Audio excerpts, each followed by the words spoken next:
ladies and gentlemen. My name is Dylan. Welcome to Dylan the Truth podcast. If you guys are new to this channel, I'd like for you guys to subscribe to it and also hit that like button. Deeply appreciated. Well, I am a happy camper. This segment is about the Golden State Warriors and the Los Angeles Lakers series.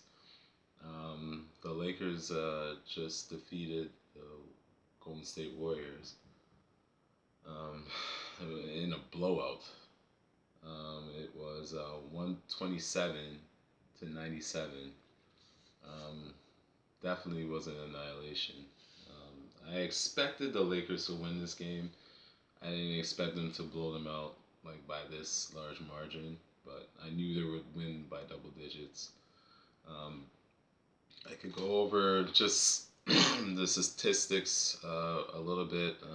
If you look at the field goal percentage, the Lakers shot 42 out of 80, about 52%. Then you look at the Warriors, they shot 36 out of 91, 39%. Clearly, the Lakers' defense had something to do with that. The 3-point percentage, you look at the Lakers, I believe they were, what were they? 15 for 31, 48%, which is actually really good. You look at Golden State, they were 13 for 44, 29%. Then you look at the free throw, the Lakers shot 28 out of 37, 75%. Golden State Warriors only attempted 17, made 12 out of it, 70%. Rebounds were almost even. Lakers had the edge by 44 to 42. Offensive rebounds, Golden State Warriors actually beat the Lakers 14-6, which is shocking due to the fact that the Lakers are a bigger team. You would think they would have the rebound edge on them, especially on an offensive rebound. Assists about even. Lakers had 27. And the Golden State Warriors had 26. And then you look at the points in the paint, about even. 46 for the Lakers, 44 for the Golden State Warriors. But this is what I believe was I guess, one of the reasons why they lost. Points off of turnovers, 27 for the Lakers, 14 points for Golden State Warriors. I mean, if you look at, the main players, for Golden State, you got Steph Curry, he scored 23 points. He had about 4 rebounds, 3 assists, compared to Game 2 when he had 12 assists. Big dip. He only shot 43% from the field, 9 to 21.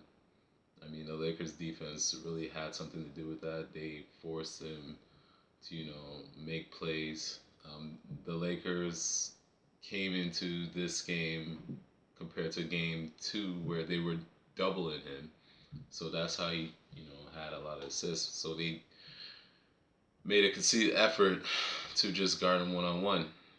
If he, goes bunkers and hits the threes, we could live with that. As long as we neutralize everybody else, the Lakers, would be fine with that. You had Klay Thompson, who had a great game in Game 2, not so much in Game 3. He had 15 points, 7 rebounds. He was 5 for 14, 36%. Yikes. I don't know, I guess he came back down to earth. Then you got Wiggins with 16 points, 9 rebounds, 4 assists. He shot 55%, 6 out of 11. But then you look at the Lakers now.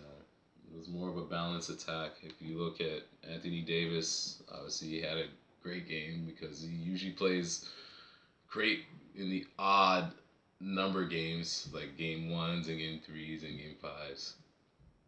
Peaks and valleys with Anthony Davis. It's just crazy how I've never seen somebody so inconsistent like this. But anyway, nonetheless, they got the victory. Anthony Davis had 25 points, 13 rebounds. He had 4 blocks, 3 steals, 3 assists. He shot 70% from the field, 7 out of 10. It's not too bad. Then you had LeBron James that had 21 points, 8 rebounds, 8 assists, 6 for 11, 55%. It was kind of unusual that LeBron James didn't even attempt a shot in the first quarter. It wasn't until like the second quarter, I believe, he attempted like I don't know if it was like a mid-range shot. But I was like, wow, that's what's going on here. It didn't make sense to me, but I guess he had a game plan. And then D'Angelo Russell, I believe, got them off to a really good start. He hit like three threes in the first quarter. He finished with 21 points, 5 assists. From the field, he was 62%, 8 out of 13, and 5 out of 8 from the three, shot above 63%. Um, I love how active the Lakers defense was. You knew Golden State made a little bit of adjustment because they took out Looney from the starting lineup, put in Green, Jamari Green. Um, he's more of like a stretch four. He likes to stand in the corner and wait for the pass and shoot a three.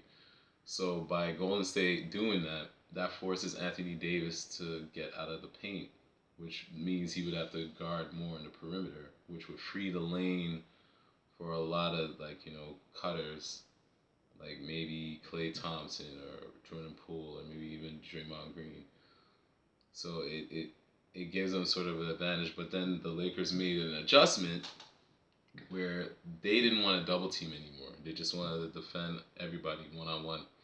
Now, if they set a screen, the guys will switch, and you just lived with the results. I love the energy that the Lakers are playing with. I felt like the second quarter started to look like it was slipping away from them. They were down by 11.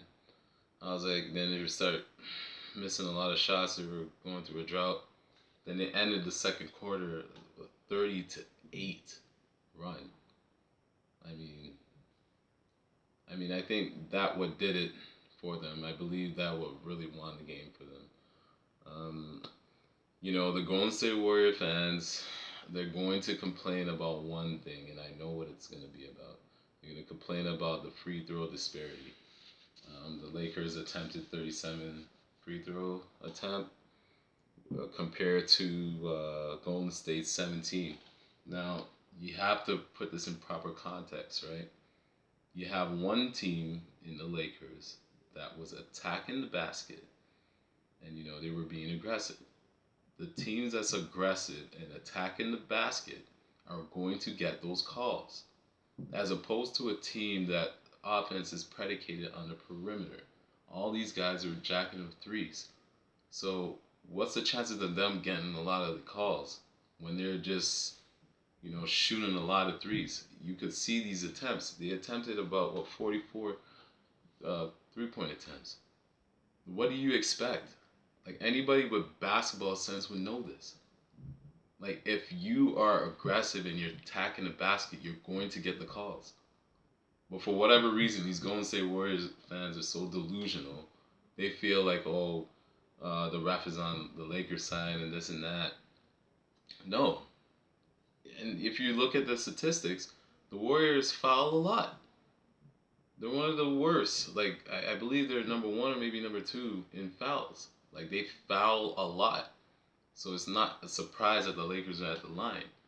And the Lakers get to the line. I believe they're either number one. I believe they're number one with free throw attempts because they're always attacking the basket. That's their strength. They play to their strength because they have the size and they take advantage of it. This is what a lot of people don't understand. So they're gonna keep using, the Lakers were on the free throw line, and that's why they won. The refs helped.